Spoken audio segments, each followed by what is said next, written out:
Cinderella की कहानी भाग 3। बॉल बॉल पर राजकुमार उदास था। तुम्हारे चेहरे पर यह उदास दिखाई देने वाली झुकी हुई नजर क्यों है? रानी ने अपने पुत्र से कहा। तुम्हारे चारों ओर देखो, तुम इनसे अच्छी कन्याओं की उम्मीद नहीं कर सकते थे। मैं जानता हूँ माँ, राजकुमार ने कहा। फिर भी कुछ गलत था। उन्होंने इन युवा महिलाओं में से कई से मिला था। फिर भी जब उन्होंने प्रत्येक से हेलो कहा तो उन्हें और कुछ कहने के लिए नहीं मिला।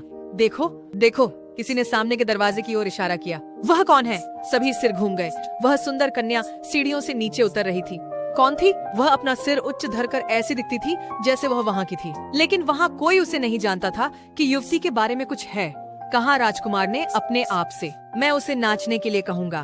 और वह सिंड्रेला की ओर चला गया। क्या हम मिले हैं? कहा राजकुमार। आपसे मिलकर खुशी हुई, सिंड्रेला ने एक झुकाव के साथ कहा। मुझे लगता है मानो मैं आपको जानता हूँ, राजकुमार ने कहा।